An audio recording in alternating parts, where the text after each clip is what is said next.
Hello friends, कैसे हो आप लोग? उम्मीद है सभी अच्छे होंगे। और ये आज से मैंने लास्ट क्लास में फिर बोला था, फिर मैं बोल रहा हूँ, आज से आप लोग क्या करोगे, जब मैं क्वेश्चन सॉल्व करने की बात जब टाइमिंग आएगी तो आपको मैं क्वेश्चन लिखूंगा, क्योंकि अभी आप यहाँ पे है नहीं, तो चूँकि हम आपको टाइम देते थे क्लास में कि आप सॉल्व करो, लेकिन आपको यहाँ पे करना ये है कि जब हम क्वेश्चन लिखेंगे बोर्ड पे तो आपको करना ये होगा कि वीडियो को, क्वेश्चन लिखने के बाद वीडियो को पॉज कर देना है, पहले खुद से सॉल्व करना है ऑल क्वेश्चन, सभी क्वेश्चन को पहले खुद से ट्राई करना, एंड देन फिर ओके, अगर नहीं बन गया तो ठीक है, नहीं बना तो फिर उसे देखो कि भाई मैंने कैसे सॉल्व किया है। ये बात अब यहाँ से आने वाले जितने भी चैप्टर होंगे सब में आपको, हर लेक्चर में आपको ये बात फॉलो करनी होगी।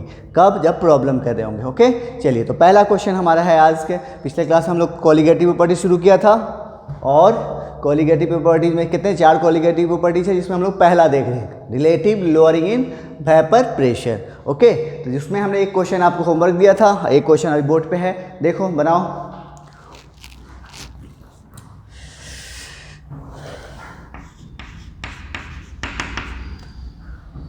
ठीक है, चलो देखो कैसे बनाओगे इसको। बना लिए होगे आप लोग। आइए, कह रहा है कि at a given temperature vapour pressure of pure benzene is 200 mm Hg. At same temperature, vapor pressure of solution containing 2 gram of a non-volatile solute in 78 gram benzene is 195। यानी सॉल्यूशन का आपको वेपर प्रेशर, ऐसे भी हम लोग जानते हैं कि प्योर सॉल्वेंट का वेपर प्रेशर ज़्यादा होता है कि किसके कंपेयर में, सॉल्यूशन के कंपेयर में, अगर उस सॉल्यूशन में क्या हो, नॉन वोलेटाइल सॉल्यूट हो। ठीक है, तो आपको पूछा गया है मॉलिक्यूलर मास ऑफ सॉल्यूट, इसको बनाओगे कैसे? तो हमने आपको बताया था कि relative lowering in vapour pressure एक कॉलिगेटिव प्रॉपर्टीज है, और कॉलिगेटिव प्रॉपर्टीज क्या होता है, जो नंबर ऑफ पार्टिकल पर डिपेंड करता है। तो यहाँ पे उस टर्म का कोई यूज नहीं किया गया, रिलेटिव लोअरिंग की बारे में बात नहीं की गई है। तो आप क्या करोगे, क्योंकि relative lowering in vapour pressure जो होता है RLVP, ये क्या है, lowering in vapour pressure P0 minus PS by P0 बराबर क्या होता है, मोल फ्रैक्शन ऑफ सॉल्यूट। तो देखो P0 दिया हुआ है कितना, 200 mm, PS कितना है 195, फिर 200, यहाँ पे हो गया मोल फ्रैक्शन ऑफ सॉल्यूट, मतलब मोल ऑफ सॉल्यूट बाय फिर mole of solute plus mole of solvent. अब इसको थोड़ा यहाँ पे आप क्या रखोगे, देखो मास दिया हुआ है, अब इसका मोलर मास पूछा था, क्या हो जाएगा, मास बटा मोलर मास। तो इसको देखो, तो यहाँ पर 2 टर्म में नीचे में नजर आ रहा है, तो इसको सॉल्व करने में क्या होगा, थोड़ा सा परेशानी आएगी।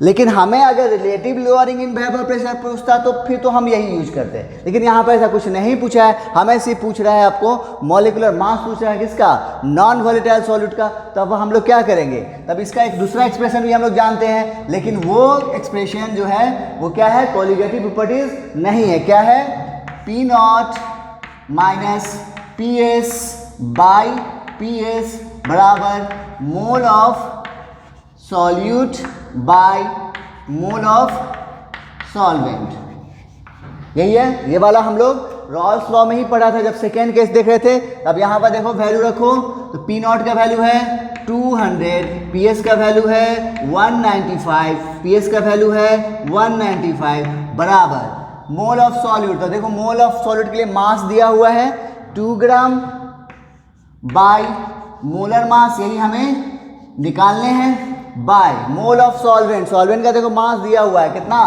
78, और बेंजीन है, तो बेंजीन का फार्मूला C6H6, यानी कितना हो जाएगा मोलर मास 78। ये हो गया कट। तो इधर देखो तो कितना आ गया, ऊपर में आ गया यहाँ पे 5 बाय 195 बराबर, इधर हो गया 2 बाय मोलर मास, देखो हो जाएगा ना, क्योंकि ये तो कट गया, एक आ गया, ये हो गया कट। कितनी बार कटेगा, 5 तिया 15, बच गया कितना 4, अब 5, 5 नमा 45। तो देखो तो मोलर मास कितना आ गया, 2 × 39, मतलब 9 दूना 18, 3 दूना 6, 1 7, 78। ये हो गया आपका आंसर। वही चीज़ आप इस तरह से भी निकालोगे तो आपका आंसर आएगा, क्योंकि लेकिन फ़र्क यहाँ पर ये होगा कि यहाँ पर आसानी से कैलकुलेशन हो गया, यहाँ पर थोड़ा कैलकुलेशन करने में तो क्या होगा, दिक्कत आएगी। मतलब कैलकुलेशन हो यहाँ पर भी हो जाएगा लेकिन लंबा जाएगा। ठीक है, चलिए लेकिन बस ध्यान ये रखना है कि अगर ये पूछेगा relative lowering in vapour pressure, तब आप क्या करोगे, तब तो यही यूज़ करना पड़ेगा और कोई ऑप्शन नहीं है। ठीक है, चलो नोट कर लो। नेक्स्ट क्वेश्चन देखते हैं, बन गया होगा सबसे।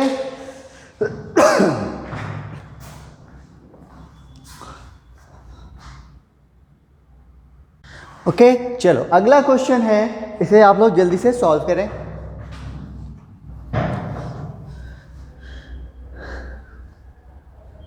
ओके, चलो कह रहा है कि the vapour pressure of an aqueous solution of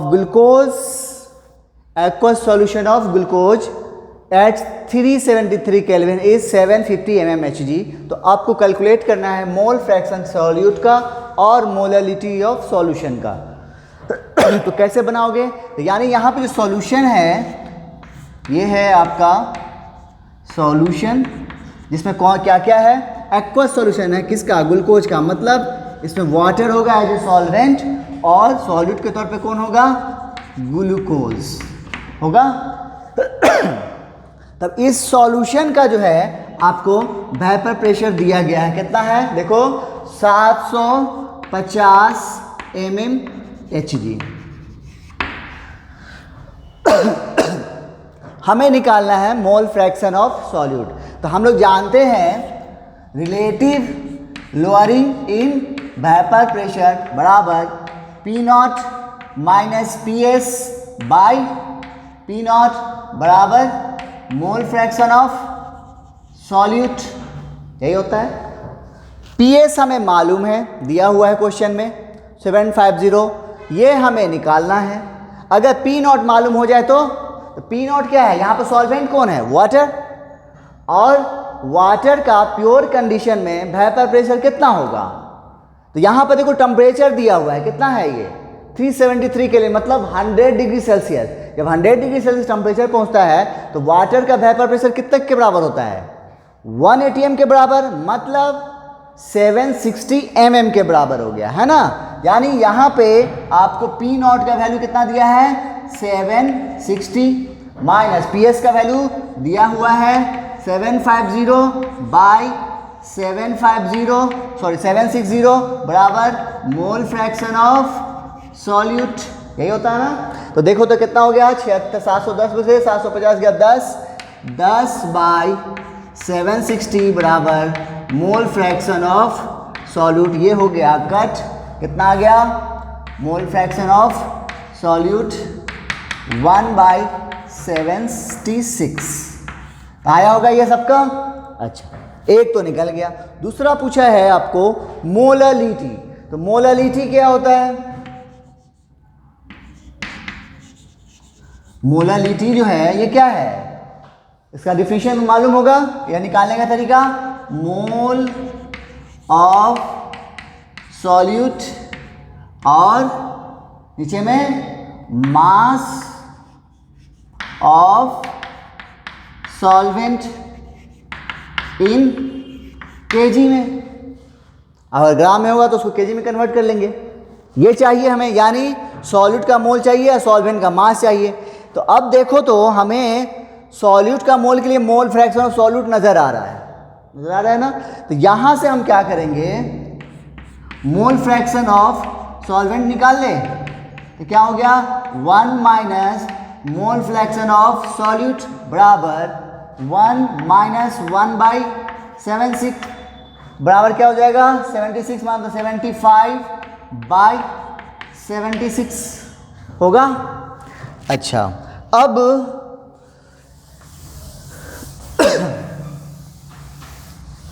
अब जो है हमारे पास देखो तो दोनों का मोल फ्रैक्शन निकल गया, सॉल्यूट का भी और सॉल्वेंट का भी। तो मोल fraction of solute by mole fraction of solvent बराबर क्या हो जाएगा, mole of solute by mole of solvent. हमने ये डायरेक्ट किया है, यहाँ पे क्या होगा, मोल फ्रैक्शन ऑफ सॉलिड बराबर mole of solid by N total, mole fraction of solvent बराबर mole of solvent by N total. तो एन टोटल से एन टोटल दोनों कट जाएगा, तो ये आ जाएगा। अब दोनों का वैल्यू रखो, तो मोल फ्रैक्शन ऑफ सॉलिड कहाँ है, 1/76 और मोल फ्रैक्शन ऑफ सॉल्वेंट कहाँ है, 75/76। तो ये हो गया कट, कितना आ गया, 1/75। तो यानी mole of solute by mole of solvent कितना आ गया, 1/75 आ गया। यहाँ तक क्या होगा, नोट करना है जल्दी से नोट कर लो इसको।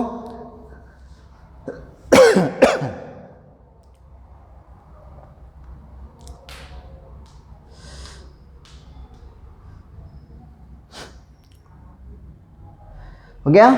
अब यहां से देखो तो हमें क्या क्या मिल गया,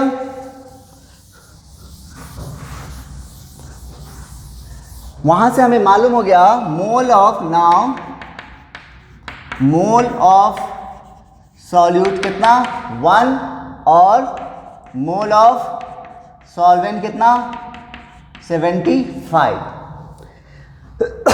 तो मोलालिटी निकालने के लिए सॉल्यूट का मोल चाहिए, वो निकल गया। और हमें क्या चाहिए, मास ऑफ सॉल्वेंट। तो यहाँ देखो तो मास ऑफ सॉल्वेंट नजर आ रहा है, सॉरी मोल ऑफ सॉल्वेंट नजर आ रहा है, तो यहाँ से मास निकल जाएगा, मास ऑफ सॉल्वेंट कितना हो जाएगा, 75 × 18 ग्राम होगा।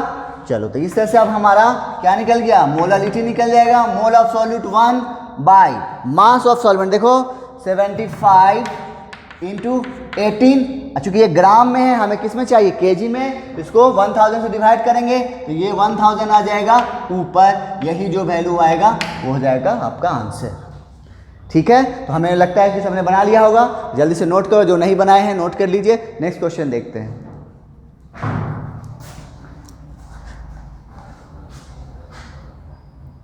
चलो अब इस क्वेश्चन को सॉल्व करो जल्दी से।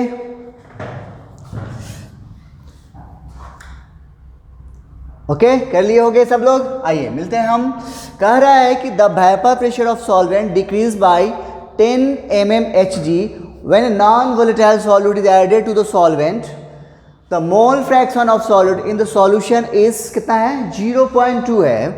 तब बोला कि what should be the mole fraction of solvent if decrease in vapor pressure is to be कितना हो जाए, 20 mm। जब उसका मोल फ्रैक्शन 0.2 है सॉल्यूट का सॉल्यूशन में, तब डिक्रीज कितना हुआ है, 10 mm का हुआ है। और जब 20 mm होगा तो पूछ रहा है कि सॉल्वेंट का मोल फ्रैक्शन क्या होगा। तो कैसे बनाओगे, तो यहां पर लोअरिंग इन वेपर प्रेशर कितना है, 10 mm है। मतलब हम क्या करें, RLVP वाला फॉर्मूला यहां यूज कर लेंगे, P0 - PS बाई P0। अब आपके पास दोनों हथियार है, आपकी मर्जी है, आप दोनों में से कोई भी यूज करें, लेकिन अब ये देखना है कि आसानी से जल्दी से कैलकुलेशन किस में हो जाएगा। तो यहाँ पर देखो चूंकि मोल फ्रैक्शन सॉल्यूट का दिया हुआ है तो हम ये वाला यूज कर लेंगे, RLVP वाला। तो देखो बराबर क्या होता है, मोल फ्रैक्शन ऑफ सॉल्यूट। तो ये वैल्यू आपको दिया हुआ है, यही होता है ना lowering in vapour pressure delta P। तो देखो डिक्रीज इन वेपर प्रेशर दिया हुआ है कितना, हम लोग उसी को लोअरिंग को ही क्या कहते हैं, डिक्रीज इन वेपर प्रेशर ही बोलते हैं, 10 mm। ये कितना है, 10 mm है। और P0 का वैल्यू हमें नहीं मालूम। ये हो गया मोल फ्रैक्शन ऑफ सॉल्यूट, ये हो गया इक्वेशन 1। ठीक है, इसी तरीके से जब ये है, अब जब क्या हुआ है, डिक्रीज कितना हुआ है 20 mm, तब पूछ रहा है कि मोल फ्रैक्शन कितना होगा, किसका, सॉल्वेंट का। तो फिर हम ऐसे ही निकालेंगे, तो P0 की जगह आप यहाँ पर जो डिक्रीज इन वेपर प्रेशर कितना है 20 बाय P0 हमें नहीं मालूम, और मोल फ्रैक्शन ऑफ सॉल्यूट, ये हो गया इक्वेशन 2। अब देखो दो इक्वेशन आ गया, हमें निकालना है उसका वैल्यू। तो P तो क्या करें, दोनों को रेशियो कर दे, इसको कट भी करना है हमें, इसको P0 को, तो कट कर दो, तो क्या हो जाएगा, रेशियो कर दो, तो 10 बाई P0 और इधर 20 बाई P0 बराबर, इधर देखो तो क्या है, मोल fraction of solute by mole fraction of, दोनों तरफ मोल फ्रैक्शन सॉल्यूट हो गया। तो यहाँ पे इसको हम बोल देते हैं फर्स्ट केस और इसको सेकेंड केस कर लेते हैं, है ना। ये तो क्या होगा, दोनों तरफ 1। चलो अब देखो तो पी नॉट से पी नॉट कट गया, 0 से 0 कट गया, कितना आ गया 1/2 equal to mole fraction of solute in first concentration solution कितना है 0.2 बाय ये वाला हमें सॉल्यूट इन सेकेंड सॉल्यूशन में हमें निकालना है। तो देखो तो कितना आ गया मोल fraction of solute in second कितना हो गया 0.4। यही आंसर है आपका। देखो 0.4 दिया हुआ है, क्या हो गया आंसर नहीं, क्योंकि पूछ क्या रहा है देखो सॉल्वेंट का मोल फ्रैक्शन पूछा। देखो यही एकदम ध्यान से बनाना है कि गलती ना हो। देखो यहाँ पे आपको 0.4 आया और ऑप्शन में 0.4 भी नजर आ रहा है, लेकिन पूछा क्या गया है सॉल्वेंट का मोल फ्रैक्शन। हमने निकाला किसका है सॉल्यूट का, तो सॉल्वेंट का कितना हो जाएगा मोल fraction of solvent in second solution कितना हो गया 0.6। 1 माइनस 1 में से घटा देंगे। अब देखो कहाँ है सेकेंड आंसर हो जाएगा। आया होगा सबका। चलो जल्दी से नोट कर लो, नेक्स्ट क्वेश्चन देखते हैं।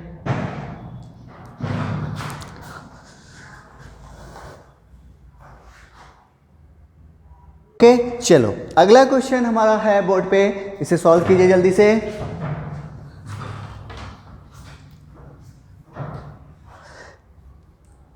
ओके कर लिए होगे। चलो हम बढ़ाते हैं। अब कह रहे हैं मिलाओ आप लोग, कह रहा है equal mass of a solute are dissolve in equal mass of two solvent A and B and formed very dilute solution, then relative lowering in vapor pressure for solution B has twice the RLVP for solution A.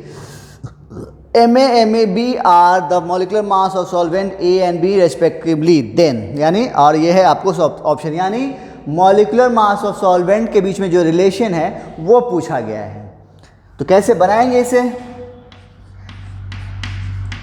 तो इस question का जो है, इस question का frame आपको कहाँ से नजर आ रहा है, ये वाला लाइन जो नजर आ रहा है यही इस क्वेश्चन का फ्रेम है। क्या है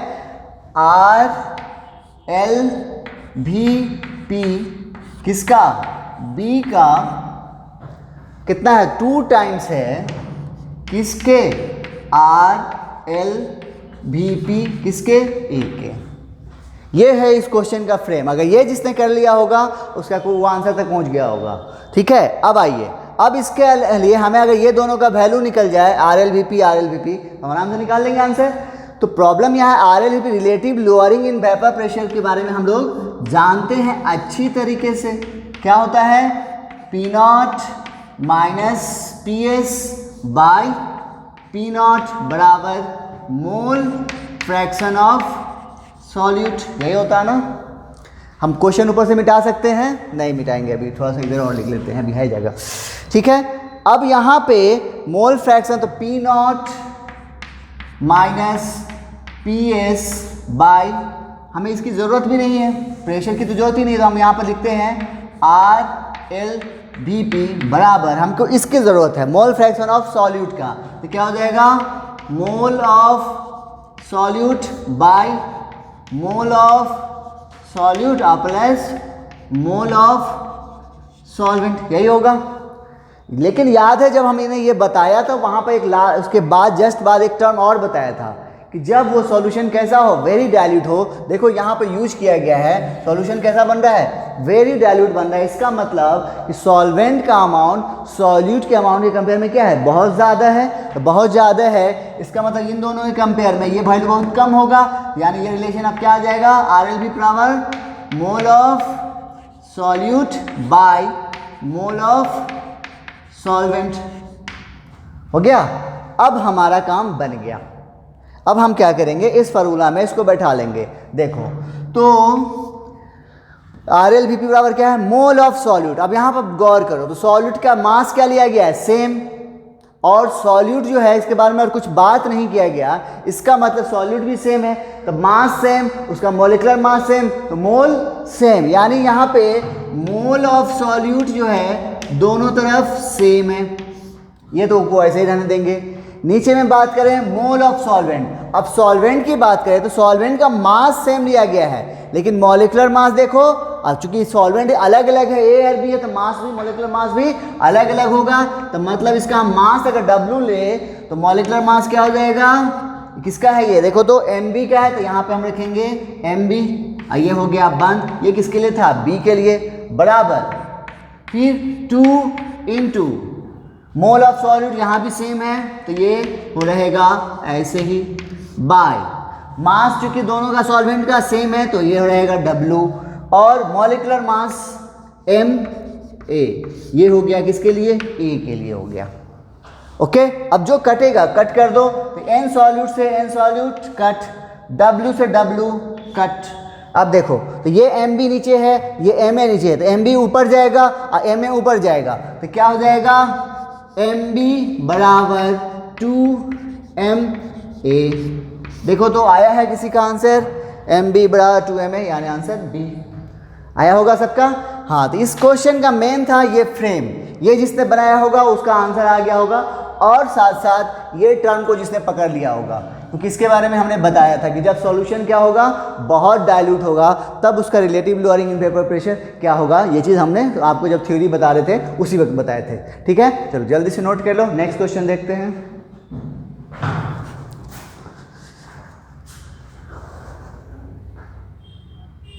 चलो, तो ये क्वेश्चन जो मैंने बोर्ड पर लिखा है ये आपके लिए मैं छोड़ दे रहा हूँ होमवर्क के तौर पे, इसे आप सॉल्व करके हमें बताना आंसर क्या आया। ठीक है, और आज जो प्रोसेस फॉलो किया है आपको आगे इसी तरह से हम फॉलो करेंगे। ये आपको मैं क्वेश्चन होमवर्क के तौर पे इसलिए दे रहा हूँ ताकि हमें पता चले, एक तरह से आपकी अटेंडेंस है। ये होमवर्क SW जो देते हैं वो आपका अटेंडेंस होता है कि कौन आया है लेक्चर पे या कौन नहीं आया। ठीक है, चलो तो जल्दी से नोट कर लो, फिर देखते हैं elevation in boiling point.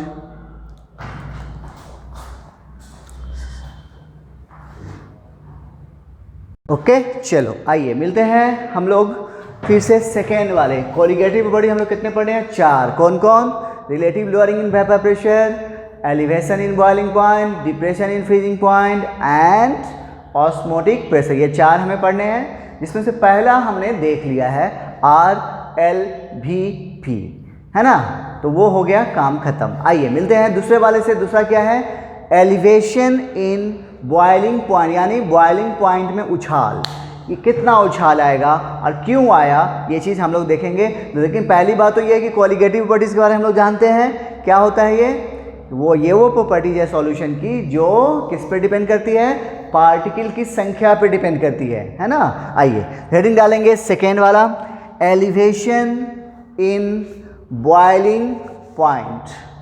Second हमारे पास कौन सा है colligative properties, elevation in boiling point, या इसको एक और नाम से जानते हैं इबुलोस्कोपी। कभी कभी ये टर्म यूज कर देता है, इसलिए इसको भी जानना जरूरी है। तो होता क्या है ये, और ये बॉइलिंग पॉइंट में उछाल कैसे आता है वो हमें देखना है। तो पहले बात तो ये बॉइलिंग पॉइंट एक टर्म यहाँ पे आ रहा है, इसी में उछाल देखना है, तो पहले हमें ये तो मालूम होना चाहिए कि ये क्या होता है। तो हम पहले हेडिंग डालेंगे बॉइलिंग पॉइंट, बॉइलिंग पॉइंट। इसके बारे में थोड़ा सा हम लोग बात कर चुके हैं जब रॉल्स का क्वेश्चन कर रहे थे वहीं पे। ये क्या होता है, बॉइलिंग पॉइंट, जिसपे कोई लिक्विड बॉयल कर जाता है, राइट, ऐसे ही होता है ना। नहीं, ऐसा नहीं होता है। क्या बताया था इसके बारे में कि ये होता है वो टेम्परेचर जिस टेम्परेचर पे लिक्विड का वेपर प्रेशर क्या होता है, एक्सटर्नल प्रेशर, और अगर नहीं दिया है एक्सटर्नल प्रेशर तो हम लोग क्या लेते हैं, एटमॉस्फेरिक प्रेशर के बराबर आ जाता है। उस टेम्परेचर को हम लोग क्या कहते हैं, बॉइलिंग पॉइंट कहते हैं। इसको समझेंगे अच्छा से, क्योंकि ये समझ में आ गया तो बाकी इसका चीज़ों भी समझ में आ जाएगा। बॉइलिंग पॉइंट को ऐसे समझना है, और जैसे देखो एटमॉस्फेरिक प्रेशर कितना है 1 atm, तो ये है हमारा 1 atm, इस हाथ को समझ लेना है हमारा है 1 atm, और ये है लिक्विड। अब लिक्विड में अभी वेपर जो बन रहा है वो बहुत कम बन रहा है, वेपर कम बन रहा है तो वेपर प्रेशर भी अभी कम होगा। तो क्या ये बॉइलिंग पॉइंट अचीव कर लिया है, नहीं, क्योंकि इसका वेपर, इसका प्रेशर अभी यहाँ पे है और एटमॉस्फेरिक प्रेशर यहाँ पे है। तो बॉइलिंग पॉइंट अचीव करने के लिए इस वाले हाथ को, दाएं हाथ को बाएं हाथ के लेवल में आना पड़ेगा। जब यहाँ जैसे ये दोनों बराबर आएगा और जिस टेम्परेचर पे ये बराबर आएगा वो क्या कहलाएगा, बॉइलिंग पॉइंट कहलाएगा। अभी ये यहाँ पे है, ठीक है, तो हमने इसको यहाँ तक लाना है। तो यहाँ तक अपने आप तो आएगा नहीं, तो हम क्या करेंगे, इसको हीट करेंगे, यानी इसका टेम्परेचर बढ़ाएंगे। तो टेम्परेचर बढ़ाएंगे तो वेपर बनना शुरू होगा। बनते बनते क्या होगा, ये इसका प्रेशर यहाँ तक आ जाएगा, किसके, 1 atm के बराबर, क्योंकि हमने 1 atm रखा है। अगर हमने 2 atm रखते तो ये और ऊपर जाता, तो फिर ये और ऊपर जाता, तो फिर हमें और टेम्परेचर बढ़ाना पड़ता। यानी अभी हमने 1 atm रखा तो ये 1 atm तक आया। अब इस टेम्परेचर तक यहाँ तक आने के लिए पहले मान लो उसमें बन रहा था वेपर प्रेशर उसका 0.2 atm और इसको पहुँचना कितना है, 1 atm। इसके लिए हमने टेम्परेचर उसका बढ़ाया। अब 0.2 atm जो बन रहा था उस वक्त रूम टेम्परेचर के मान लो कितना है, 25 डिग्री सेल्सियस वो था। तो अब उसका टेम्परेचर हम बढ़ाएं, मान लो कि ये वाटर है, तो वाटर का जब हम ऐसे किए, हीट किए, तो ये आया यहाँ तक आने में हमारा जब देखें टेम्परेचर, जब ये दोनों बराबर आया उस वक्त हम टेम्परेचर मेजर कर रहे हैं, तो टेम्परेचर है कितना, 100 डिग्री सेल्सियस। इसका मतलब वाटर का बॉइलिंग पॉइंट क्या हो गया, 100 डिग्री सेल्सियस। समझ में आ गया कि बॉइलिंग पॉइंट क्या होता है। बॉइलिंग पॉइंट वो पॉइंट टेम्परेचर है जिस पे लिक्विड का वेपर प्रेशर एक्सटर्नल प्रेशर या फिर एटमॉस्फेरिक प्रेशर के बराबर आ जाता है। उस टेम्परेचर को हम लोग क्या कहते हैं, बॉइलिंग पॉइंट कहते हैं। समझ में आ गया, क्योंकि ये सब पॉइंट ही हमें इस चैप्टर के बारे में हम शुरू में ही आपको बताए थे कि छोटे छोटे पॉइंट सब है, उसे अच्छी तरह से समझते चलेंगे, आपका प्रॉब्लम सॉल्व हो जाएगा। आइए मिलते हैं, इसका तो डिफिनेशन लिखेंगे। टेम्परेचर at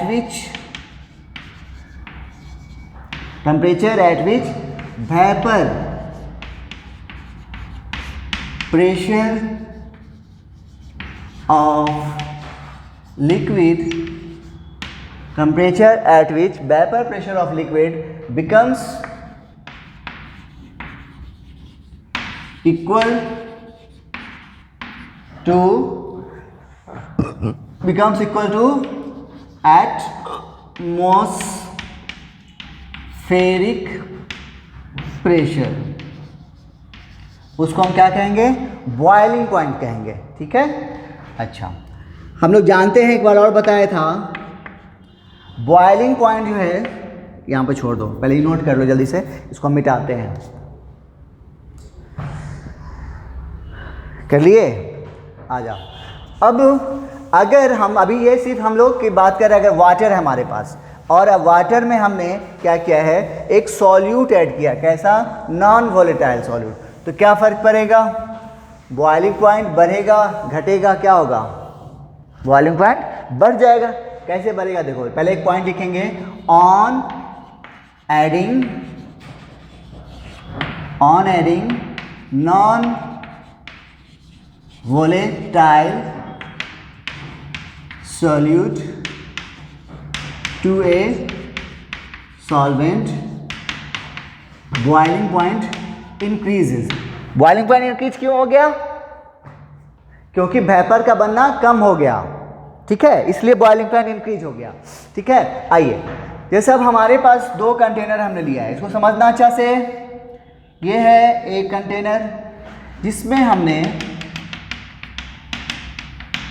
इसमें है वाटर, क्या है, वाटर है, और दूसरा कंटेनर लिया है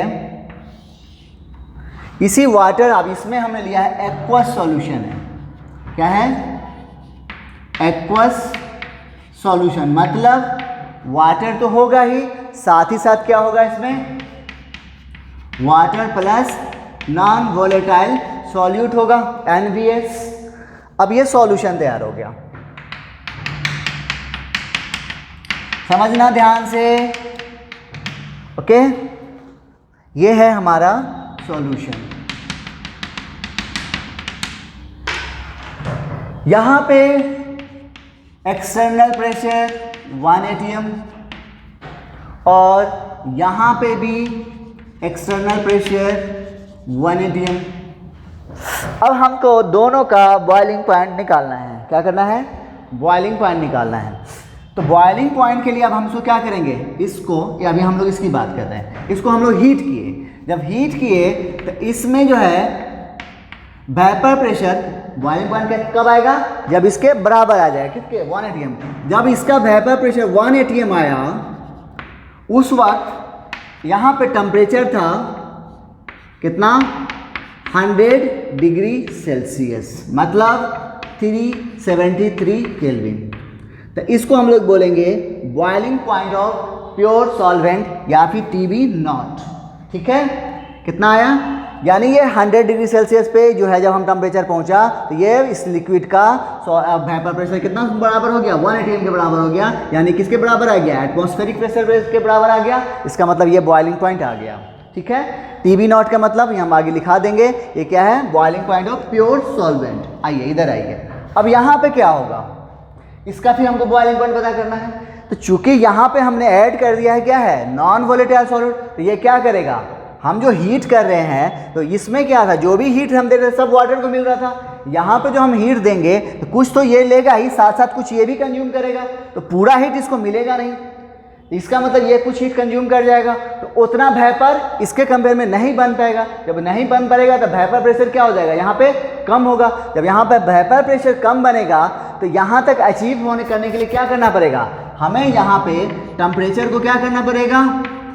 100 डिग्री सेल्सियस से ज़्यादा टाइम तक हीट करना पड़ेगा, यानी इससे ऊपर ले जाना पड़ेगा। मतलब क्या हो गया?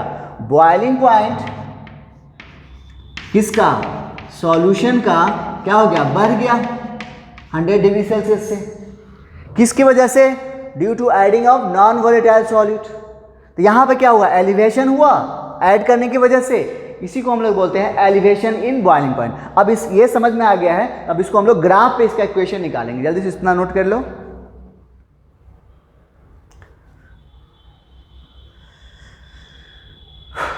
कर लिए?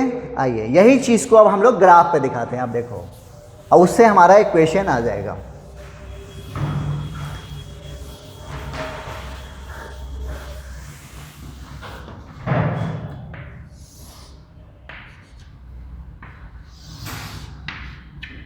ये है वेपर प्रेशर एक्सिस और इधर है टेम्परेचर एक्सिस।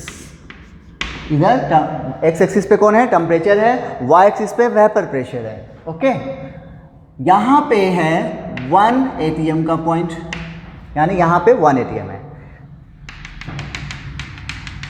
ठीक है, अब हमारे पास दो है, कौन कौन है? एक प्योर लिक्विड है और दूसरा सॉल्यूशन है। तो प्योर लिक्विड है, मान लो प्योर लिक्विड का वेपर प्रेशर सॉल्यूशन के कंपेयर में ऑलवेज ज़्यादा होगा, क्योंकि उस सॉल्यूशन में कौन है? एक नॉन वोलेटाइल सॉल्यूट है, याद रहे। तो यहाँ पे हमने लिया है एक 0.1 है और दूसरा 0.2 है। तो ये 2 पॉइंट जो है सेकेंड वाला, ये है आपको सॉल्यूशन। क्या है? सॉल्यूशन है। तो सॉल्यूशन का वेपर प्रेशर कम होगा, तो देखो कम भी है। ठीक है, और ये 1 पॉइंट वाला जो है ये क्या है? Pure liquid. ठीक है यहाँ तक। अब इन दोनों का हमको बॉइलिंग पॉइंट पता करना है, तो हमें क्या करना होगा? इसको हमको बॉयल करना है। बॉइलिंग पॉइंट पता करने के लिए हमें इसको बॉयल हीट करना पड़ेगा, एंड टेम्परेचर बढ़ाएंगे। टेम्परेचर को कहाँ तक ले जाना होगा? 1 atm तक। अभी मान लो कुछ वेपर प्रेशर बन रहा था अपनी एनर्जी से, तो इसको हम टेम्परेचर बढ़ाते बढ़ाते हम जो है इसको लेके गए यहाँ। जब यहाँ पे आया तब ये इसको कट कर दिया। किसको? 1 atm को यहाँ पे कर दिया। तो उसके कॉरेस्पॉन्डिंग जो टेम्परेचर हमें मिलेगा, यही टेम्परेचर क्या कहलाएगा? बॉइलिंग पॉइंट कहलाएगा। और ये किसका है? प्योर लिक्विड का। तो हम इसको क्या बोलेंगे? TB naught. ओके, तो ये तो मालूम हो गया, प्योर लिक्विड का मिल गया। अब हम बात करेंगे इसका। तो जब इसको हम बढ़ाए तो इसका बॉइलिंग पे हमको इसका पता करना है, तो इसको भी हम क्या करेंगे? 1 atm तक ले जाना है हमें। चलो ले चलते हैं। इसको हीट किए, हीट करते करते जब यहाँ पे ये कट किया तब इसका आ गया बॉइलिंग, मतलब इसके कॉरस्पॉन्डिंग ये वाला आ गया, ये हो गया। ठीक है, तो देखो प्योर लिक्विड का बॉइलिंग पॉइंट यहाँ है। इस एक्सिस पे जाने का मतलब क्या हुआ? टेम्परेचर का वैल्यू बढ़ रहा है। तो यहाँ पे देखो तो प्योर लिक्विड का यहाँ पे है, जबकि सॉल्यूशन का यहाँ पे है, तो बढ़ गया ना, एलिवेशन आ गया ना। तो इसी को हम लोग बोलते हैं डेल्टा टी बी, यानी एलिवेशन इन बॉइलिंग पॉइंट। समझ में आ गया? तो यहाँ पे क्या क्या है? हेयर टीबी क्या है? टीबी नॉट बॉइलिंग पॉइंट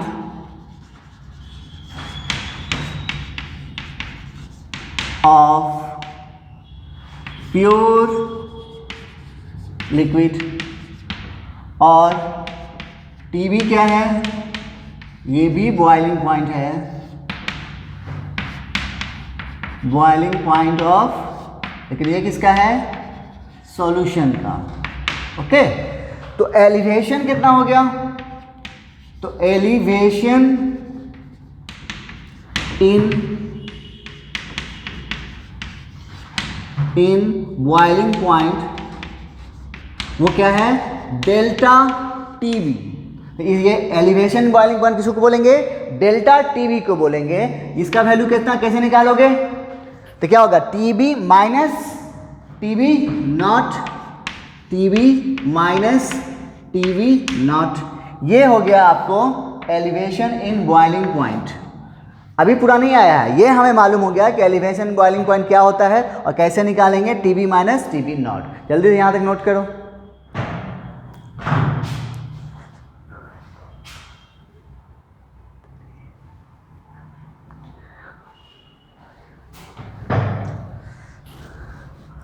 चलिए आ जा। अब